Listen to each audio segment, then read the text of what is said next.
Aujourd'hui, nous sommes encore sur la radio et la télé Anima et nous allons continuer notre l'enseignement de la fois passée. Vous vous souvenez que la fois passée, on avait dit qu'il y avait quand même une suite logique d'enseignement que nous allons faire. On avait commencé par notamment la divinité de Yeshua, on a parlé de la divinité de Jésus, que Jésus-Christ était Dieu. Ok, on a expliqué avec les détails, ok, disant que voilà, ce n'est pas un seul Dieu unique, ok, unique, comme on dit, ok, mais c'est plutôt l'unité dans la diversité. Donc le Père, le Fils et le Saint-Esprit, ils sont un, ok. C'est une seule et même personne qui joue plusieurs rôles distincts. Le rôle du Père, c'est lui, le Fils, c'est lui, le Saint-Esprit, c'est lui, et son nom, c'est Yeshua, Jésus-Christ de Nazareth. Le deuxième enseignement qu'on a eu à faire ici, il était question de l'œuvre de la croix. On a parlé de l'œuvre de la croix, que Jésus-Christ, il était venu, le but de Jésus-Christ qu'il était venu ici sur terre, c'était pour faire quoi? Il était venu pour nous sauver du péché. Il était venu pour nous délivrer de la puissance des démons. Et il était venu pour nous délivrer de la religiosité. Ok? Donc la justification, non pas par les œuvres, mais par la foi. Donc ça, ce sont des choses qui sont vraiment très capitales, qu'on avait dit la fois passée. Ce sont des choses vraiment à maîtriser à cœur. Et on avait dit, après avoir expliqué notamment l'œuvre de la croix, on avait dit qu'on devait toucher des doctrines, un certain nombre de sujets, ok, qui font à ce que certaines personnes, à cause de ces raisonnements qu'ils ont, ça bloque l'accès à la parole. Et on avait dit qu'on devait parler de ça, et ce n'est pas vraiment enseignement qu'on fera, mais ça sera beaucoup plus une prédication. Il y a une différence entre la prédication et l'enseignement. L'enseignement biblique, ok, on vous enseigne un par un, ok, c'est vraiment pédagogique. Donc on vous enseigne avec des versets bibliques afin que vous arriviez à bien appréhender les choses. Et il y a la prédication, je peux prendre un verset biblique et je vous parle notamment de ce que le Seigneur a fait. Si je suis en train d'annoncer quelque chose, ok. Donc voilà un peu cette différence entre l'enseignement et la prédication. Mais sinon, aujourd'hui, j'avais parlé qu'il y avait des raisonnements, notamment des personnes qui se sentent qu'ils sont tellement trop sales qu'ils ne méritent pas la justice de Dieu, qui ne méritent pas la grâce, la miséricorde de Dieu, parce qu'ils se disent que oh, j'ai tellement trop péché, j'ai tellement trop fait le mal, que Dieu m'en veut. Ok, il m'en veut, donc il veut me détruire. Donc il doit me détruire. Donc il y a des gens qui raisonnent comme ça, okay, qui préfèrent même la mort, se suicider, que demander pardon à Dieu. Vous voyez un peu? Donc il y a toutes ces mentalités qui sont là, des forteresses qui sont là, qui empêchent à l'homme d'aller vers le Seigneur. Et on avait parlé aussi, il y avait des raisonnements notamment sur des personnes qui ont du mal à pardonner. Okay? Ils ont tellement trop du mal à pardonner à leur prochain, ce qui fait qu'ils ont gardé les choses dans leur cœur et que ça empêche même leur délivrance. Il y a certains démons qui sont là, qui sont ancrés, qui ne veulent pas quitter les corps parce qu'il y a notamment la haine, la rancune qui a été nourrie depuis des années et des années. Et à part cela encore, on avait parlé d'une mentalité notamment africaine, que les Africains en général ont ici, à cause de tous les mouvements, les mouvements qui sont là sur Internet, notamment sur le panafricanisme. Okay, et il y a beaucoup de gens qui tombent dans les raisonnements vraiment très erronés de Dieu. Et on avait dit qu'on devait aussi parler aussi notamment de ces raisonnements afin de briser ces forteresses. Si vous voulez bien comprendre sur quel passage je suis en train de m'appuyer, c'est notamment 2 Corinthiens 10 à partir du verset 4 jusqu'au verset 6. Mais sinon pour aujourd'hui, ok, nous allons parler de l'œuvre de la croix toujours, mais on parle maintenant, ok, de ceux qui pensent qu'ils ont tellement trop péché et que Dieu ne veut pas d'eux et que eux ils n'ont pas part notamment à l'héritage. Donc on va parler de ces personnes-là parce que généralement ça revient d'une culpabilité que l'ennemi nous a jetée dans la tête. Ça revient notamment des raisonnements, des forteresses que le diable a parvenu à mettre dans notre tête afin de nous perdre. Ce n'est pas pour ton bien, c'est pour te perdre. Ok? Donc voilà pourquoi aujourd'hui je veux prendre ce temps pour en parler. On va parler clairement. Hein? Mon frère, ma soeur, on va parler. Et je pense que quand on va parler de cela, beaucoup de personnes seront libérées. Seulement quand je vais parler ici, ok, soyons dans cette attitude de la prière, ok, et vous allez voir que que des gens qui sont en train de m'écouter, toutes les personnes qui m'écoutent et qui m'écoutent attentivement dans le but de comprendre, ok, et dans le but aussi vraiment de connaître le Seigneur, je vous assure que vous allez recevoir notamment vos délivrances, vous allez recevoir vos guérisons sans pourtant que je puisse même dire quelque chose. Ok? J'ai une très belle chanson déjà qui me vient à cœur avant de lire notamment le passage de 2 Corinthiens 10, versets 4 à 6, qui dit: il y a la joie au ciel pour lui. Oh, il y a la joie au ciel pour lui. Oh, il y a la joie au ciel, la joie au ciel, la joie au ciel pour lui. Mon Seigneur, il a la joie au ciel, oh la joie au ciel, la joie au ciel pour lui. Alléluia, pour toi il y a la joie au ciel. O kofanda pembeni na yoe, yangonde makasi na ngai, na yo kaka mongongo na yoe, yangonde esengo na ngai, kofanda pembeni na yoe, yangonde makasi na ngai, nayo kaka mongongo na yo, oyango esengo na, otika ngai nazala pembeni na yo. Alléluia. O pembeni na yo, yango nde makasi na ngai, nayo kaka mongongo na yo. Alléluia. Donc vraiment c'était vraiment une très très belle chanson. Je sais que ceux qui n'écoutent pas Lingala, vous avez certainement applaudi parce que c'est une belle chanson, ok? Même si vous ne comprenez pas la langue, ok? Si je disais que ok, être près du Seigneur, c'est vraiment une chose que je désire vraiment, et parce que je veux écouter ta voix, ok? Parce que la voix du Seigneur, ça nous rafraîchit de l'intérieur. Alors donc on va commencer. Je vais lire notamment le passage de 2 Corinthiens. On va lire le passage de 2 Corinthiens. Donc 2 Corinthiens 10.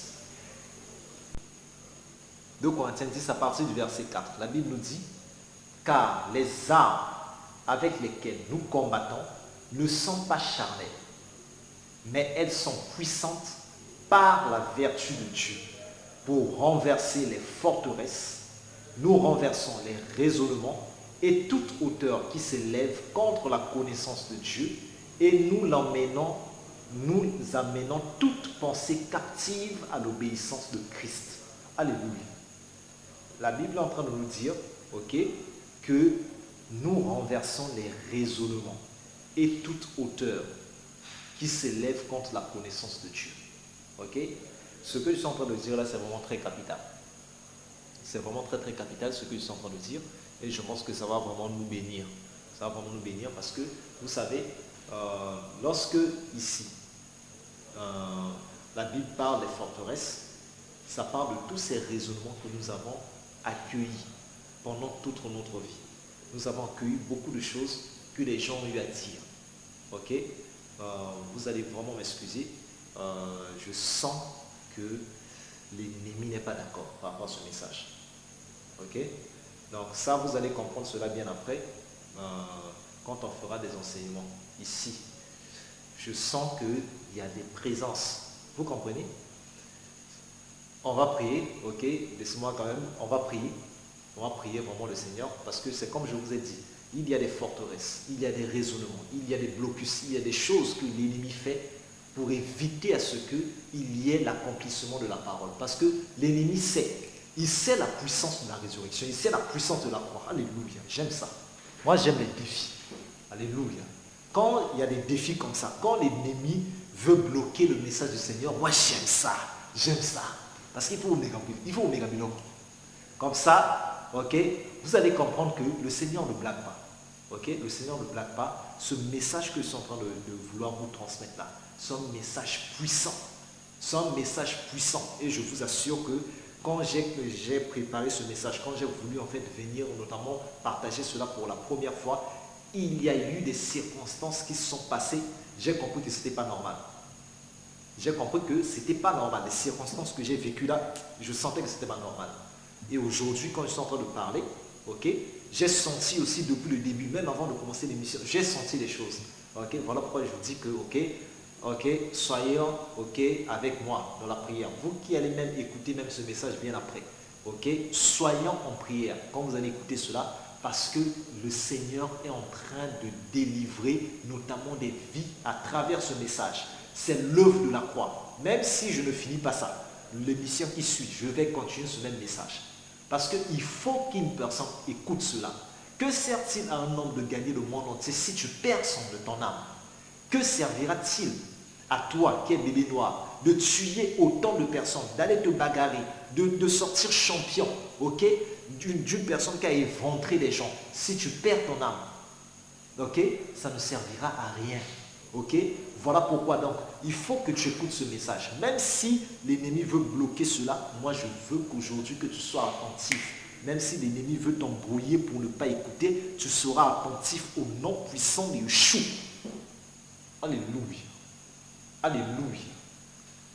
Je prie et je prends autorité sur tout esprit démoniaque, sur toute principauté, sur toute domination qui veut arrêter cette émission, qui ne veut pas à ce que ce message sorte. Alléluia. Le Seigneur, je fais confiance à ta puissance, au nom puissant de Yeshua, que toute principauté, tout ce que l'ennemi a mis comme manigance pour éviter à ce que ce message passe, je le détruis au nom puissant de Yeshua. Vous quittez ces lieux au nom puissant de Yeshua.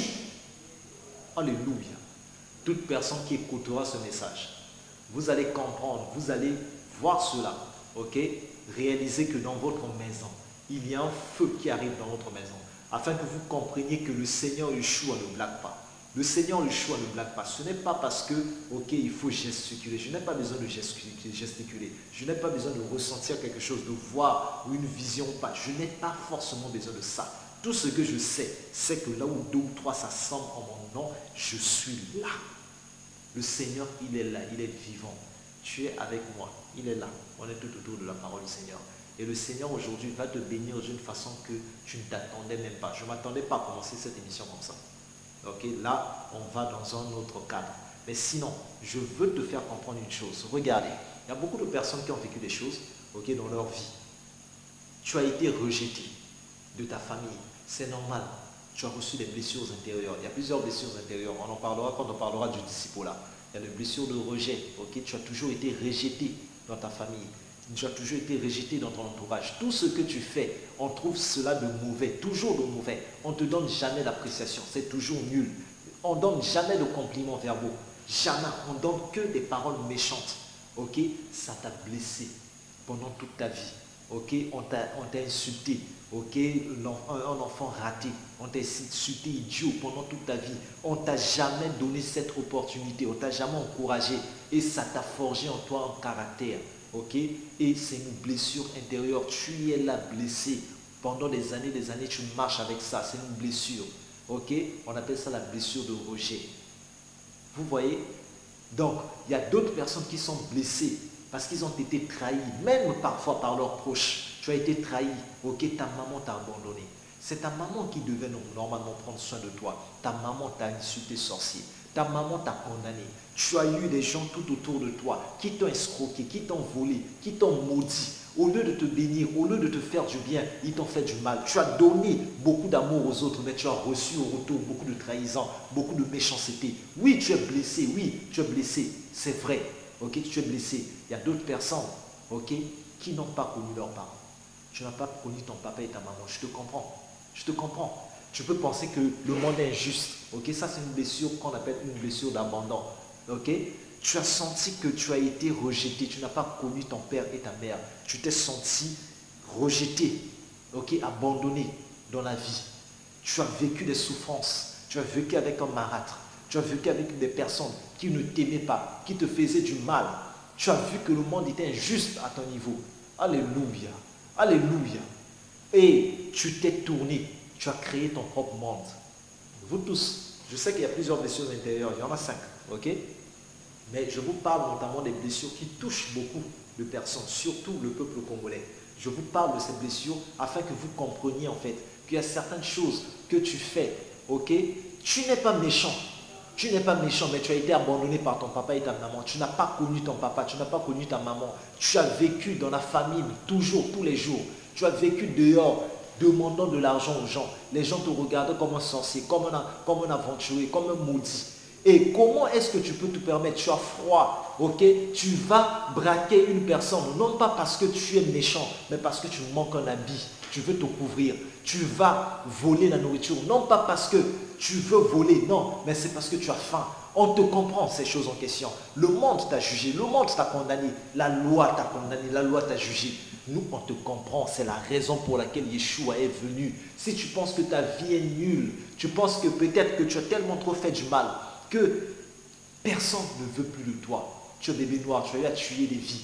Tu es une femme, tu as eu à avorter, tu as tué 7, 10, 15 avortements. Tu as tué les gens, tu as fait beaucoup de mal. Tu as eu à trahir les gens, tu as eu à voler, à escroquer. Tu es peut-être le pire monstre de ta famille.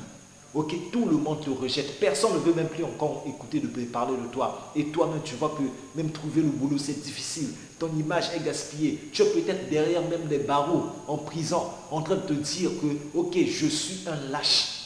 En train de te dire que non, que tu n'as pas de sens, ta vie n'a pas de sens. Et il y a d'autres qui mettent même fin même à leur vie. Tu veux te suicider. Tu penses que non, que ta vie n'a pas de sens. Non, au contraire. Bien au contraire. Si tu es encore en vie, c'est parce que le Seigneur veut de toi. Le Seigneur, chaque jour, il toque devant ton cœur. Il te dit jusqu'à quand tu vas comprendre que jusqu'à quand que je t'ai aimé, jusqu'à quand tu comprendras que tu es mon fils, jusqu'à quand tu vas comprendre ces choses en question. Parce que je t'ai aimé, voilà pourquoi je suis allé à la croix. Alléluia, alléluia. Il y a une chose qui est très intéressante. Je vais mettre les versets, ça va passer sur l'écran. Mais comprenez-moi, ok?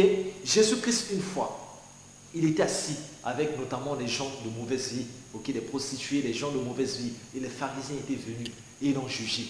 Ils ont jugé ces personnes. Ils ont dit que non, comment ça tu peux rester ensemble avec des gens de mauvaise vie? Jésus-Christ a répondu, il a donné une réponse. Il a dit, ce ne sont pas les gens qui se portent bien, qui ont besoin de médecins. C'est ceux qui se portent mal.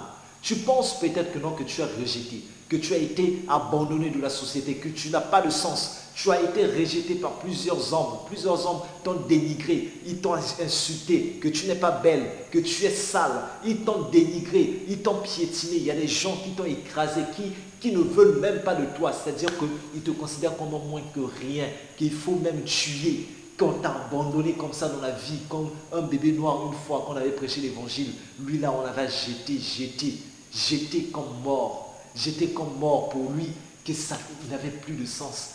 La famille ne veut plus parce qu'il apporte que des problèmes dans la famille. Tu penses que ta vie n'a pas de sens, tu veux même mettre fin à cela, que tu te tailles même les veines pour que tu meurs. C'est de toi que Yeshua était venu à la croix. Il a dit que je ne suis pas venu pour appeler les justes à la repentance, mais il n'est pas venu pour les justes, pour appeler les justes à la repentance, mais plutôt les pécheurs. Il est venu pour toi. Il est venu nous sauver. Alléluia. Il est venu nous aimer. Yoshua, tu es venu nous sauver. C'est pour toi que Yeshua est venu. C'est pour toi que Jésus-Christ est venu pour mourir à la croix.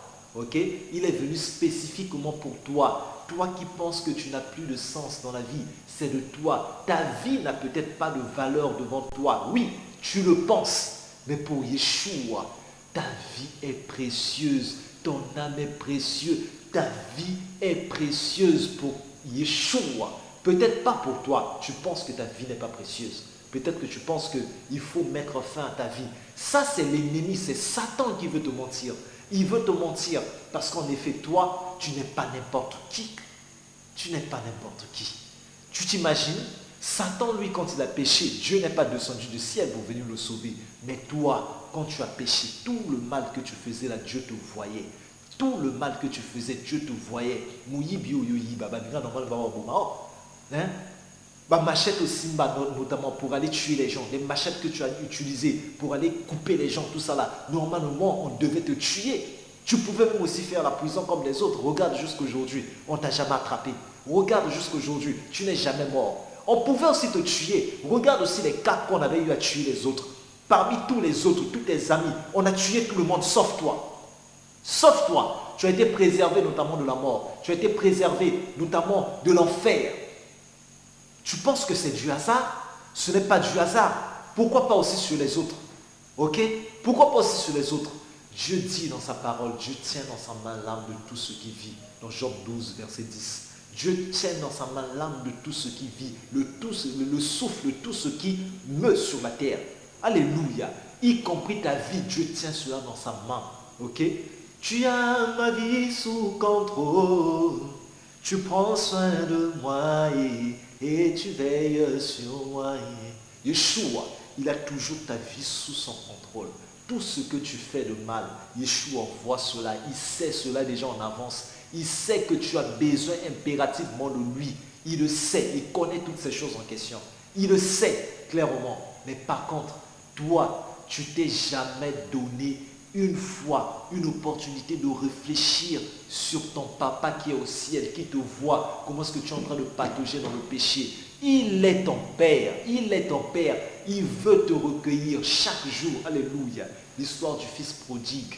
Le fils prodigue, ce qui se passe, il demande son Père, ok, donne-moi mon héritage, je vais avec mon héritage. Il est parti, il a pris tout son héritage. Comme toi, tu es parti te patauger dans le péché. Tu n'es pas n'importe qui. Tu es fils d'un roi. Tu es fille d'un roi. Tu es une princesse. Ok? Mais tu es en train de patauger dans les bouts du péché. Tu es en train de patauger dans le péché. Tu es en train de te laisser être écrasé, être dominé par les gens. Et tu es en train de vivre dans la saleté alors que tu n'es pas appelé à vivre dans la saleté. Tu n'es pas n'importe qui, tu es un aigle. Tu n'es pas des poules. Tu n'es pas n'importe qui. N'importe quel oiseau, tu es le maître de l'air, tu es le maître de l'air, tu n'es pas n'importe qui. Tu t'imagines, Satan a péché et ses anges, Dieu aussi pouvait aussi descendre aussi sur terre pour venir les sauver. Non, le Seigneur ne l'a pas fait. Le roi des rois, le Dieu de gloire, là où la Bible dit, ok, qui est ce roi de gloire? Il a accepté de descendre sur la terre pour toi, parce qu'il t'a aimé. Toi qui penses que le monde, que les gens ne t'aiment pas. Oui, les gens, tu as bien dit les gens, le monde, les gens te négligent. Mais Yeshua, non. Le roi de rois, non. Le maître de l'univers, non. Au contraire, c'est même lui qui a décidé de quitter le ciel pour venir te sauver. Pour venir te sauver parce qu'il sait l'état où tu es. Le fils prodigue était sorti. Ce monsieur, il est sorti avec ses biens, il est allé dilapider ses biens avec des prostituées. Il est allé jouer les jeux d'argent. Il a dilapidé tout son héritage. C'est parti. Et tellement tôt qu'il était vide, il s'est retrouvé en train de quémander maintenant de l'argent. Il n'avait plus rien. Il avait honte de rentrer à la maison, d'aller vers son père. Parce qu'il se disait que, qu'est-ce que mon père dira? Avec tout le mal que tu as eu à faire, tu te dis certainement, qu'est-ce que je vais faire? Je vais retourner encore à la maison, je me tiens. Qu'est-ce que je vais lui dire? Mes paroles, les gens ne trouvent plus mes paroles avec leur valeur. Tout ce que je dis, ils me dénigrent. Tout ce que je dis, ils sont en train de me piétiner. Ils ne croient plus en moi. Tellement trop que j'ai eu à mentir. Tellement trop que j'ai fait du mal. Qui va encore à nouveau encore me croire? C'est ce que tu te mets dans la tête. Ce sont les raisonnements que l'ennemi a mis dans ta tête. C'est ça les forteresses que nous devons briser aujourd'hui. C'est ça les choses que l'ennemi a placées dans ta tête afin de te faire croire que, non, que tu ne mérites pas la miséricorde de Dieu, tu ne mérites pas la grâce de Dieu. C'est faux.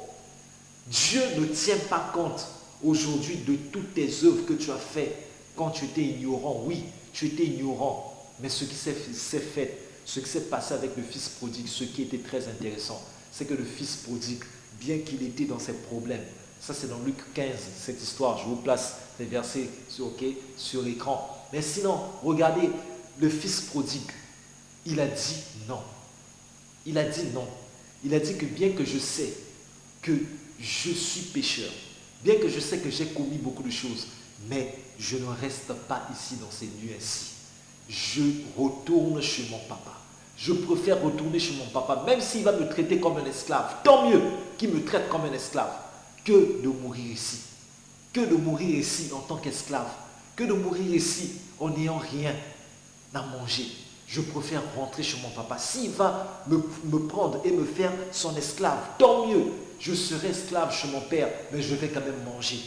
Je ne serai pas en train de chercher la nourriture avec des porcs, ensemble avec des chiens. Non, je vais au moins quand même manger. Ce qu'il a fait, il s'est levé. Il a décidé de rentrer chez lui à la maison. Vous savez quoi? Quand il décide de rentrer chez lui à la maison, lui, quand il est en train d'arriver depuis de loin, son papa était sorti. Donc, ça veut dire quoi? Son papa avait envoyé des gens chaque jour. Son papa sortait dehors pour essayer de voir, est-ce que mon fils est en train de rentrer? Il avait envoyé des gens pour aller chercher son fils qui était perdu dans la ville, pour chercher où est mon fils. Ok? C'est ça ce que le papa a fait. Ok? C'est la même chose aussi avec toi. Ok, partout, tous les lieux où tu étais parti, où tu es rentré, ok, dans les boîtes de nuit, tout le péché que tu as à faire, le Seigneur a envoyé des hommes afin d'arriver à t'atteindre. Voilà pourquoi le message que je vous donne, c'est un message pour vous dire qu'il faut en profiter et revenir au Seigneur Yeshua. N'ayez pas honte de la justice de Dieu. Revenez vers le Seigneur et le Seigneur, il va vous accueillir. Et pour cela, ok, on se retrouve à la prochaine émission. Là où nous allons continuer toujours à parler de ce problème et aussi on va prier notamment pour cela afin que vous soyez totalement libérés de ce problème au nom puissant de Yeshua.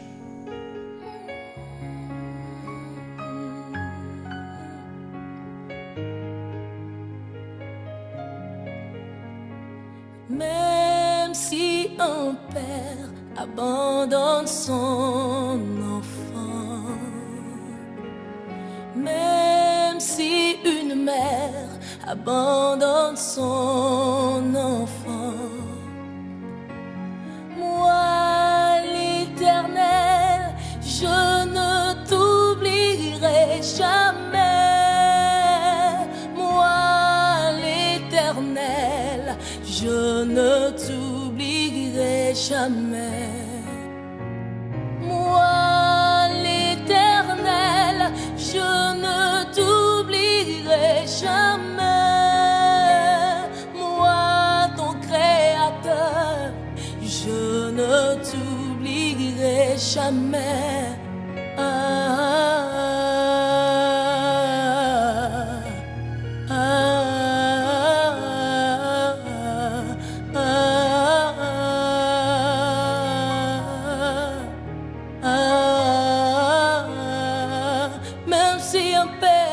Même si un père abandonne son enfant, même si une mère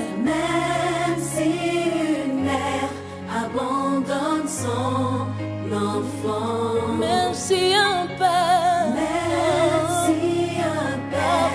abandonne son enfant, même si une mère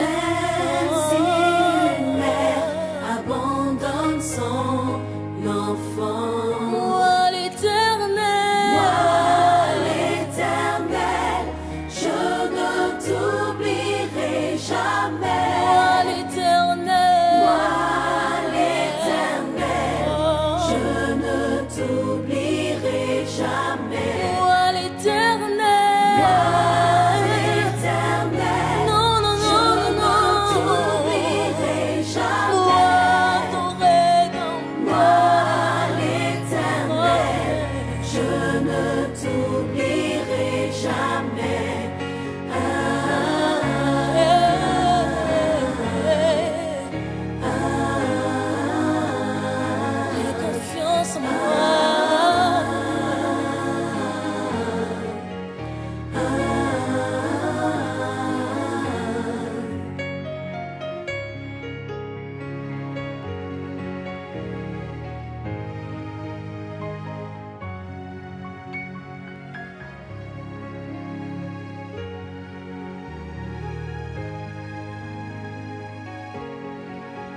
pas. Ne te soucie pas. Non, non, non, non, non.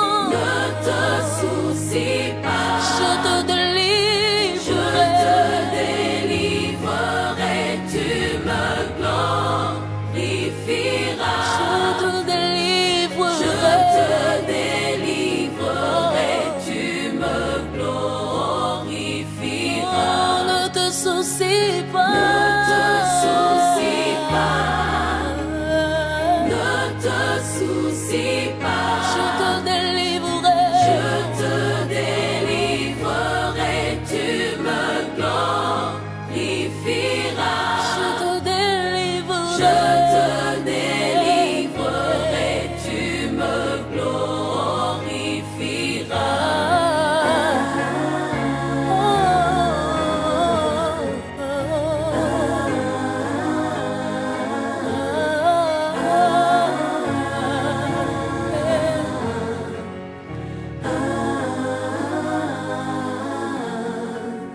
Tu me glorifieras. Tu me glorifieras. Tu me glorifieras.